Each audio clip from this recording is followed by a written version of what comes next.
بسم الله الرحمن الرحيم والنجم إذا هوى ما ضل صاحبكم وما غوى وما ينطق عن الهوى إن هو إلا وحي يوحى. أعوذ بالله من الشيطان الرجيم. بسم الله الرحمن الرحيم. يا أيها الناس اتقوا ربكم الذي خلقكم من نفس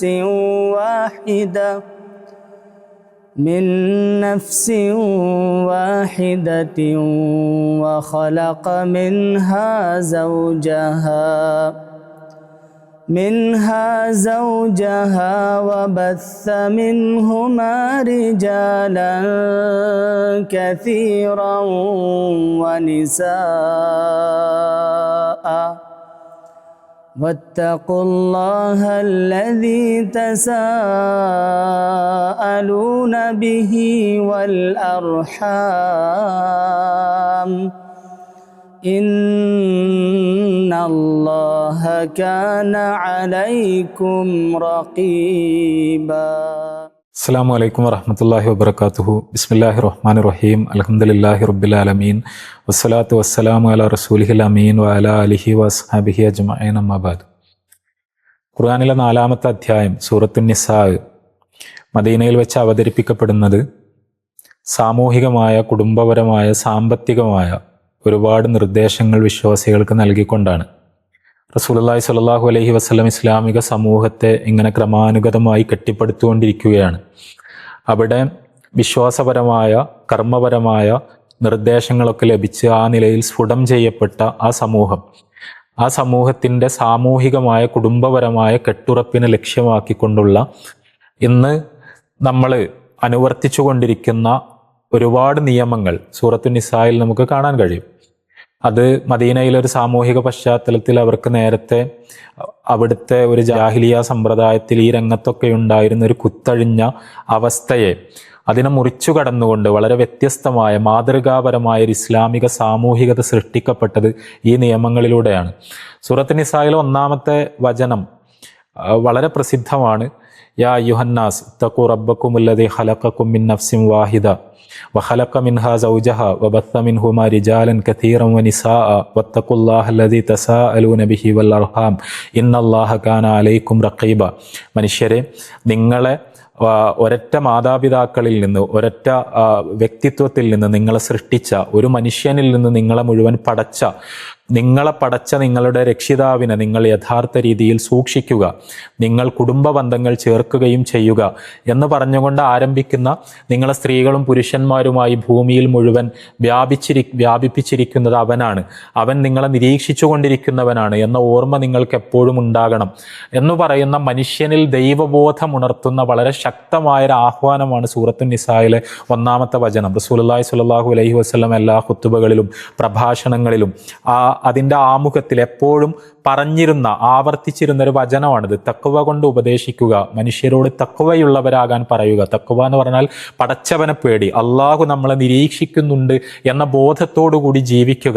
ആ ബോധത്തിനാണല്ലോ തഖ്വ എന്ന് പറയുന്നത്. ആ തഖ്വ കൊണ്ട് ഉത്ബോധിപ്പിക്കുന്ന 2-3 വചനങ്ങൾ റസൂലുള്ളാഹി സ്വല്ലല്ലാഹു അലൈഹി വസല്ലം എല്ലാ പ്രസംഗങ്ങളിലും നിരന്തരമായി ആവർത്തിക്കാറുണ്ടായിരുന്നു. നമ്മൾ ഖുതുബത്തുൽ ഹാജ എന്നൊക്കെ പറയും. ഏത് ആവശ്യമുണ്ടാവുകയാണെങ്കിലും ആ ആവശ്യത്തിന് വേണ്ടി സംസാരിക്കുന്നതിന് മുമ്പ് ഒരു ആമുഖം എന്ന നിലയിൽ റസൂലുള്ളാഹി സ്വല്ലല്ലാഹു അലൈഹി വസല്ലം കുറച്ച് കാര്യങ്ങൾ പറയുമായിരുന്നു. നമ്മൾ ഹംദും സലാത്തും എന്നൊക്കെ പറയുന്ന പോലുള്ള കാര്യങ്ങൾ.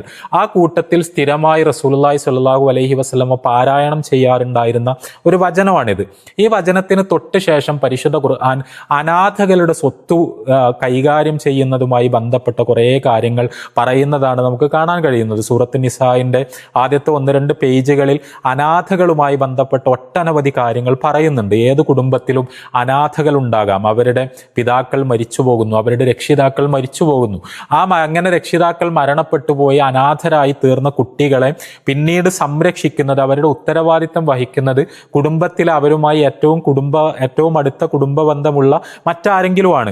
ആ അനാഥകളെ നിങ്ങൾ ഏറ്റവും നന്നായി പരിപാലിക്കണം, അവർക്ക് എല്ലാ സംരക്ഷണവും കൊടുക്കണം, അവരോട് കാരുണ്യം കാണിക്കണം, ആർദ്രതയോടുകൂടി പെരുമാറണം എന്നൊക്കെ പഠിപ്പിക്കുന്ന പരിശുദ്ധ ഖുർആൻ. ഇസ്ലാം അനാഥകളുടെ കാര്യം എത്രത്തോളം പ്രാധാന്യത്തോടു കൂടിയാണ് പറഞ്ഞിരിക്കുന്നത് എന്ന് പ്രത്യേകമായി പറയേണ്ടതില്ല. ഓർഫൻ കെയർ ഏറ്റവും അധികം നീതിയോടും കാരുണ്യത്തോടും കൂടി സ്വന്തം മക്കളെപ്പോലെ അനാഥകളെ ചേർത്ത് പിടിക്കണം എന്ന് പഠിപ്പിച്ച വേറൊരു മതവും ഇസ്ലാമിനെ പോലെ ഇല്ല എന്നതാണ് അതിൻ്റെ വസ്തുത. അത് അനിഷേധ്യമായ കാര്യമാണ്. ഇതുകൊണ്ട് തന്നെ മുസ്ലിം സമൂഹത്തിൽ ഇപ്പോഴും അനാഥകളെ, യത്തീമിനെ ഏറ്റവും നന്നായി ചേർത്ത് പിടിക്കുന്ന ഒരു സംസ്കാരം മുസ്ലിങ്ങൾക്കിടയിൽ നിലനിൽക്കുന്നത് നമുക്ക് കാണാൻ കഴിയും. അതിൻ്റെ വിശദാംശങ്ങൾ പറയണമെങ്കിൽ കുറേ സമയമെടുക്കും. എന്തായിരുന്നാലും അനാഥകളിൽ പലരും സ്വത്തുള്ള അവസ്ഥയിലാണ് അവരുടെ രക്ഷിതാക്കൾ മരിച്ചുപോയത്. സ്വാഭാവികമായും അനന്തരാവകാശത്തിൽ നിന്ന് ഈ അനാഥരായി തീർന്ന ഇവരുടെ മക്കൾക്ക് അനന്തരമായി ആ സ്വത്ത് ലഭിക്കുന്നു.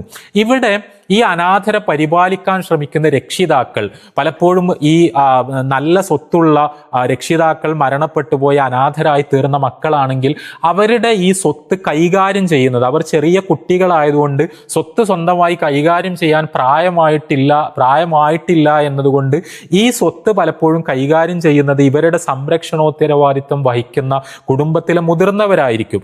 അപ്പോൾ മനുഷ്യ സഹജമായൊരു ടെൻഡൻസി, ഒരു സ്വത്തുണ്ട്, ഒരു വലിയ പ്രോപ്പർട്ടി ഉണ്ട്, ഇതിന്റെ ഉടമസ്ഥനായ കുട്ടി വളർന്നു വരുന്നതേ ഉള്ളൂ, ആ കുട്ടിക്ക് ഇതിനെപ്പറ്റിയൊന്നും വലിയ ധാരണയില്ല.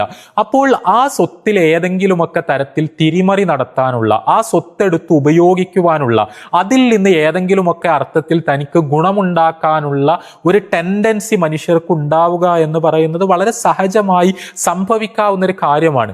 ഇതിനെയാണ് പരിശുദ്ധ ഖുർആൻ ഈ വചനങ്ങളിൽ വളരെ ശക്തമായി പരിശുദ്ധ ഖുർആൻ ഇടപെട്ട് തിരുത്തുന്നത്. ഒരിക്കലും നിങ്ങൾ അങ്ങനെ ചെയ്യരുത്. വിശ്വാസികൾ എന്ന് പറയുമ്പോൾ, മുസ്ലിങ്ങൾ എന്ന് പറയുമ്പോൾ, മുഅ്മിനുകൾ എന്ന് പറയുമ്പോൾ നിങ്ങൾക്കുണ്ടായിരിക്കേണ്ട സാംസ്കാരികമായ ഔന്നത്യത്തിൻ്റെ, സാമ്പത്തിക വിശുദ്ധിയുടെ ഏറ്റവും പ്രധാനപ്പെട്ട ഒരു തലം അനാഥകളുടെ സ്വത്ത് കൈകാര്യം ചെയ്യുന്നതിലുള്ള സൂക്ഷ്മതയാണ്. അതിൽ നിന്ന് നിങ്ങൾ ഒരിക്കലും ഒന്നും കവർന്നെടുക്കരുത് എന്ന് അതിൻ്റെ പല സന്ദർഭങ്ങൾ ഉദാഹരിച്ചുകൊണ്ട് പല രീതികളിൽ പഠിപ്പിക്കുകയാണ് പരിശുദ്ധ ഖുർആൻ അവിടെ ചെയ്യുന്നത്. സൂറത്തു നിസായിലെ ഒരു വചനം ഇങ്ങനെയാണ്: അഊദു ബില്ലാഹി മിനശ് ശൈത്വാനിർ റജീം ബിസ്മില്ലാഹിർ റഹ്മാനിർ റഹീം ഇന്നല്ലദീന യഅകുലൂന അംവാലൽ യതാമാ ظلما إنما يأكلون في بطونهم نارا وسيصلون سعيرا. ഇവിടെ ഖുർആൻ വളരെ ശക്തമായൊരു പ്രയോഗമാണ് ഖുർആൻ നടത്തുന്നത്. അനാഥരുടെ സ്വത്തുക്കൾ, ആ അനാഥരുടെ സ്വത്തുക്കൾ ഭുജിക്കുന്ന ആളുകൾ, തിന്നുന്ന ആളുകൾ, ഇന്നമാ യഅ്കുലൂന ഫീ ബുതൂനിഹിം നാറ, അവർ അവരുടെ വയറുകളിൽ തീയാണ് നിറക്കുന്നത്. അവർ തിന്നുന്നത് യഥാർത്ഥത്തിൽ സ്വത്തല്ല, തീയാണ്, വയറിൽ തീയാണ് അവർ നിറക്കുന്നത്. അവർ നരകത്തിൽ പ്രവേശിപ്പിക്കപ്പെടാനുള്ളവരുമാണ്. അങ്ങനെ നിങ്ങൾ അനാഥരുടെ സ്വത്ത് ഭുജിച്ചാൽ നിങ്ങളുടെ വാസസ്ഥലം നരകമായിരിക്കും, നരകത്തിൽ വെച്ച് നിങ്ങൾ കത്തിക്കപ്പെടും എന്ന ശക്തമായ മുന്നറിയിപ്പ് പരിശുദ്ധ ഖുർആൻ ഇവിടെ നൽകുന്നത് നമുക്ക് കാണാൻ കഴിയും. ഇതുമായി ബന്ധപ്പെട്ട ആയിഷ റളിയല്ലാഹു അൻഹയോട് റസൂലുള്ളാഹി സ്വല്ലല്ലാഹു അലൈഹി വസല്ലമയൊക്കെ മരണപ്പെട്ടതിന് ശേഷം വളരെ ചെറിയ സഹാബിമാർ അല്ലെങ്കിൽ താബികളിൽപ്പെട്ട ആളുകൾ അവർ ആയിഷ റളിയല്ലാഹു അൻഹയോട് സൂറത്തു നിസായിന്റെ അവതരണ പശ്ചാത്തലത്തെക്കുറിച്ച് ചോദിക്കുന്നുണ്ട്. അവിടെ ആയിഷ റളിയല്ലാഹു അൻഹ പറഞ്ഞു കൊടുക്കുന്ന ഒരു കാര്യം അനാഥകളുമായി ബന്ധപ്പെട്ട് ഇവിടെ പ്രസക്തമാണ്. റസൂലുള്ളാഹി സ്വല്ലല്ലാഹു അലൈഹി വസല്ലമയുടെ കാലത്ത് ആയിഷ റളിയല്ലാഹു അൻഹ പറഞ്ഞു കൊടുക്കുകയാണ്, ചില അനാഥ പെൺകുട്ടികൾ ഉണ്ടായിരുന്നു. നമ്മൾക്ക് സൂറത്ത് നിസായിലെ ഈ വചനങ്ങൾ പരിശോധിച്ചാൽ നമ്മൾക്കറിയാം, അവിടെ അനാഥകളെപ്പറ്റി പറയുമ്പോൾ അനാഥ പെൺകുട്ടികളെപ്പറ്റി ഖുർആൻ ആയത്തുകൾ പ്രത്യേകമായി തന്നെ ചർച്ച ചെയ്യുന്നുണ്ട്. അവരോട് നിങ്ങൾ പുലർത്തേണ്ട സമീപനത്തിൽ നിങ്ങൾക്ക് ഏറ്റവും വലിയ സൂക്ഷ്മതയുണ്ടാകണം, ആർദ്രതയുണ്ടാകണം, കാരുണ്യമുണ്ടാകണം. അവർ ഒരു തരത്തിലും ചൂഷണം ചെയ്യപ്പെടുന്നില്ല എന്ന് നിങ്ങൾ ഉറപ്പുവരുത്തണം. അവരുടെ എല്ലാ അവകാശങ്ങളും സംരക്ഷിക്കുവാൻ നിങ്ങൾക്ക് ബാധ്യതയുണ്ട്. സൂറത്തു നിസാ എന്ന് പറഞ്ഞാൽ തന്നെ സ്ത്രീകളെ പ്രത്യേകമായൊരു പ്രമേയമായി സ്വീകരിക്കുന്നത് കൊണ്ടാണല്ലോ നിസാ എന്ന പേര് തന്നെ ആ സൂറത്തിന് വന്നു ചേരുന്നത്. എന്ത് തന്നെയായാലും ആയിഷ റളിയല്ലാഹു അൻഹ പറയുന്നത്, പെൺമക്കളെ ഉപേക്ഷിച്ചുകൊണ്ട് പെൺമക്കൾ ജീവിച്ചിരിക്കെ, ചെറിയ പെൺമക്കൾ അനാഥരാകുന്ന വിധത്തിൽ അവരുടെ മാതാപിതാക്കൾ മരണപ്പെട്ടു പോകുന്ന സാഹചര്യം റസൂലുള്ളാഹി സ്വല്ലല്ലാഹു അലൈഹി വസല്ലമയുടെ കാലഘട്ടത്തിൽ സ്വാഭാവികമായി ചിലപ്പോഴൊക്കെ അങ്ങനെ ഉണ്ടാവുകയും ഈ അനാഥ പെൺകുട്ടികളുടെ ഉത്തരവാദിത്തം അവരുടെ കുടുംബത്തിലെ ചില മുതിർന്നവരിൽ വന്നു ചേരുകയും ചെയ്ത സമയത്ത് ഈ മുതിർന്നവർക്ക് ഈ അനാഥ പെൺകുട്ടികളെ വിവാഹം കഴിക്കുവാൻ അവരിൽ ചിലർക്കൊക്കെ താല്പര്യമുണ്ടായി. ആ അനാഥ പെൺകുട്ടികൾ വളർന്നു വന്നതിന് ശേഷം, അവർ മുതിർന്നതിന് ശേഷം, പ്രായപൂർത്തിയായതിനു ശേഷം, വിവാഹബന്ധം നിഷിദ്ധമാകുന്ന തരത്തിലുള്ള കുടുംബ ബന്ധമല്ല ഈ രക്ഷിതാക്കൾക്ക് ഈ കുട്ടികളുമായി ഉണ്ടായിരുന്നത്. അപ്പോൾ ഇവരെ വിവാഹം കഴിക്കുവാനുള്ള ആലോചന ഈ രക്ഷിതാക്കൾക്കുണ്ടായി. ഈ പെൺകുട്ടികൾ പലതും അവർ മാതാപിതാക്കളിൽ നിന്ന് അനന്തരമായി സ്വത്ത് കിട്ടിയിരുന്ന പെൺകുട്ടികൾ കൂടിയാണ്. അപ്പോൾ സ്വാഭാവികമായും ഈ പെൺകുട്ടികളെ വിവാഹം കഴിക്കുമ്പോൾ അവരുടെ സാമ്പത്തിക പശ്ചാത്തലം കൂടി ഭദ്രമായതുകൊണ്ട് അവരെ വിവാഹം കഴിക്കുവാനുള്ള ആഗ്രഹം പല ഇതേ രീതിയിലുള്ള രക്ഷിതാക്കൾക്കും ഉണ്ടായി. അതോടൊപ്പം അവർ കണ്ട മറ്റൊരു സൗകര്യം എന്ന് പറയുന്നത്, ഈ പെൺകുട്ടികളെ സംരക്ഷിക്കുന്നത് അവരായതുകൊണ്ട് മഹർ കുറച്ചു കൊടുത്താൽ മതി, വളരെ നോമിനലായി കൊടുത്താൽ മതി, വളരെ നാമമാത്രമായൊരു മഹർ കൊടുത്താൽ മതി എന്നൊരു വിചാരം കൂടി ഇങ്ങനെ ഒരു ആഗ്രഹം രൂപപ്പെടുമ്പോൾ അവർക്കുണ്ടായിരുന്നു. കാരണം പുറത്തു നിന്നുള്ള, കുടുംബത്തിന് പുറത്തു നിന്നുള്ള ഒരു സ്ത്രീയെ വിവാഹം കഴിക്കുമ്പോൾ സ്വാഭാവികമായും അന്നത്തെ നാടിൻ്റെ ഒരു സ്റ്റാൻഡേർഡ് അനുസരിച്ച് അവരാവശ്യപ്പെടുന്ന ഒരു മഹർ കൊടുക്കേണ്ടി വരും.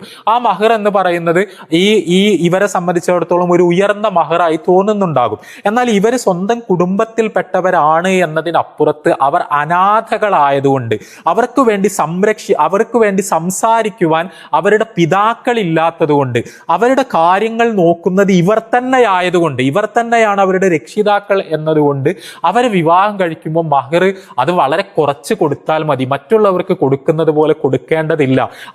അതിനുവേണ്ടി തർക്കിക്കാൻ ഈ പെൺകുട്ടികൾക്ക് കഴിയില്ല. കാരണം അവർക്ക് വേണ്ടി സംസാരിക്കാൻ മുതിർന്ന പുരുഷന്മാരില്ലാത്തത് കൊണ്ടും അവരുടെ കാര്യങ്ങളൊക്കെ നോക്കി നടത്തുന്നത് ഈ ആൾ തന്നെ ആയതുകൊണ്ടും, ഈ പ്രതിശ്രുത വരൻ തന്നെ ആയതുകൊണ്ടും മഹർ കൂടുതൽ വേണമെന്ന ആഗ്രഹമുണ്ടെങ്കിൽ പോലും അത് പറയാൻ കഴിയുന്ന ഒരു പൊസിഷനിലായിരിക്കില്ല ഈ പെൺകുട്ടികൾ ഉണ്ടാവുക. അതുകൊണ്ട് കുറച്ച് മഹർ കൊടുക്കാം, അതേപോലെ ഇവരെ വിവാഹം കഴിക്കുന്നത് വഴി ഇവരുടെ സമ്പത്ത് യഥേഷ്ടം കൈകാര്യം ചെയ്യാം എന്നൊക്കെയുള്ള തോന്നലുകൾ ചില പുരുഷന്മാർക്കുണ്ടായ സമയത്ത് അതിലിടപെട്ടുകൊണ്ടാണ് സൂറത്തുൻ നിസായിലെ ഈ വചനം അവതരിപ്പിക്കപ്പെട്ടത് എന്നാണ് ആയിഷ റളിയല്ലാഹു അൻഹ നമുക്ക് പറഞ്ഞു തരുന്നത്. ബിസ്മില്ലാഹിർ റഹ്മാനിർ റഹീം. وإن خفتم ألا تقسطوا في اليتامى فانكحوا ما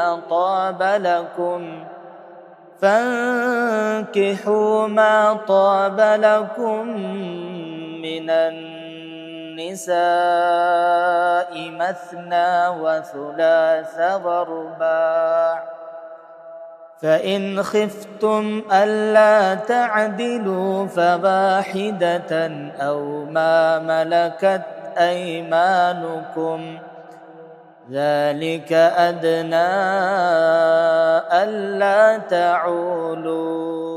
വൈൻ ഖിഫ്തും അല്ലാ തുഖ്സിതു ഫിൽ യതാമ, നിങ്ങൾ അനാഥകളുടെ കാര്യത്തിൽ, യതാമയുടെ കാര്യത്തിൽ നിങ്ങൾക്ക് നീതി പുലർത്താൻ കഴിയില്ല എന്ന് നിങ്ങൾ ഭയപ്പെടുകയാണെങ്കിൽ ഫൻകിഹു മാ ത്വാബ ലക്കും മിനൻ നിസാഇ മത്നാ വ തുലാഥ വ റുബാ, നിങ്ങൾ അവരല്ലാത്ത സ്ത്രീകളിൽ നിന്ന് നിങ്ങൾ വിവാഹം കഴിക്കുക. നിങ്ങൾ ഒരു ഭാര്യയോ 2 ഭാര്യയോ 3 ഭാര്യയോ 4 ഭാര്യയോ 4 ഭാര്യമാർ വരെ ആകാവുന്ന തരത്തിലുള്ള ബഹുഭാര്യത്വ സംവിധാനം, പരിമിതമായ നിയന്ത്രിതമായ ബഹുഭാര്യത്വ സംവിധാനമാണ് ഇസ്ലാം അനുവദിക്കുന്നത്.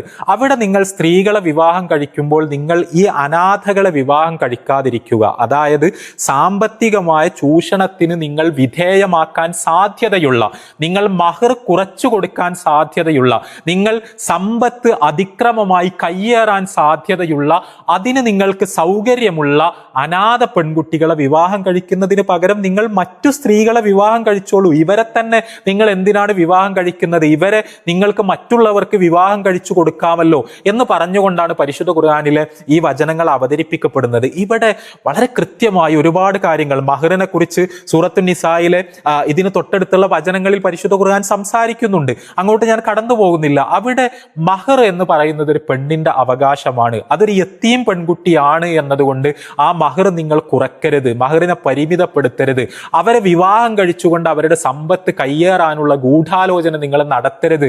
അങ്ങനെയൊക്കെ നിങ്ങൾക്കൊരു ടെൻഡൻസി ഉണ്ടാവും എന്ന് നിങ്ങൾ ഭയപ്പെടുന്നുണ്ടെങ്കിൽ നിങ്ങൾ അവരെ വിവാഹം കഴിക്കുന്നതിന് പകരം മറ്റു സ്ത്രീകളെ വിവാഹം കഴിക്കുക എന്ന് പറഞ്ഞുകൊണ്ട് പരിശുദ്ധ ഖുർആൻ ഇവിടെ സംസാരിക്കുമ്പോൾ റസൂലുള്ളാഹി സ്വല്ലല്ലാഹു അലൈഹി വസല്ലമ ഈ ലോകത്തേക്ക് കൊണ്ടുവന്ന മെസ്സേജിന്റെ പരിശുദ്ധ ഖുർആനിലൂടെ അള്ളാഹു റസൂലുള്ളാഹി സ്വല്ലല്ലാഹു അലൈഹി വസല്ലമക്ക് അവതരിപ്പിച്ചു കൊടുത്ത സാമൂഹിക സങ്കല്പത്തിന്റെ ഉജ്ജ്വലമായ മാനവികതയും സൗന്ദര്യവും നീതിബോധവുമാണ് നമ്മൾക്ക് വളരെ കൃത്യമായി കാണാൻ കഴിയുന്നത്. പ്രിയപ്പെട്ടവരെ, ഒരിക്കലും അനാഥകളുടെ സ്വത്തിനെ ഒരു രീതിയിലും അത് കയ്യേറുന്നവരുടെ കൂട്ടത്തിൽ നമ്മൾ ഉണ്ടാകരുത്. അനാഥർക്ക് ഏതെങ്കിലും അർത്ഥത്തിൽ അവരുടെ അവകാശങ്ങൾ നിഷേധിക്കുന്ന, അവരെ ചൂഷണം ചെയ്യുന്ന, അവരെ സംരക്ഷിക്കുന്നു എന്നതിൻ്റെ പേരിൽ ഏതെങ്കിലും തരത്തിലുള്ള ആനുകൂല്യങ്ങൾ അവരിൽ നിന്ന് അനുഭവിക്കാൻ ശ്രമിക്കുന്ന ആളുകളുടെ കൂട്ടത്തിൽ നമ്മൾ ഉണ്ടാകരുത്. നമ്മളുടെ സമ്പത്ത് എപ്പോഴും പരിശുദ്ധമായിരിക്കണം. നമ്മൾ മറ്റുള്ളവർക്ക് വകവെച്ചു കൊടുക്കേണ്ട അവകാശങ്ങൾ എപ്പോഴും വകവെച്ചു കൊടുക്കണം. അത് സ്ത്രീകളാണെങ്കിലും കുട്ടികളാണെങ്കിലും അനാഥരാണെങ്കിലും എല്ലാം അവരോട് അതിക്രമങ്ങൾ കാണിക്കുന്നത് വലിയ കുറ്റമാണ്, പാപമാണ് എന്ന് നമ്മൾ മനസ്സിലാക്കുക. റസൂലുള്ളാഹി സ്വല്ലല്ലാഹു അലൈഹി വസല്ലമയുടെ ജീവിത സന്ദർഭങ്ങളിൽ നിന്ന് നമ്മൾ പാഠം ഉൾക്കൊള്ളുക. അള്ളാഹു അനുഗ്രഹിക്കുമാറാവട്ടെ.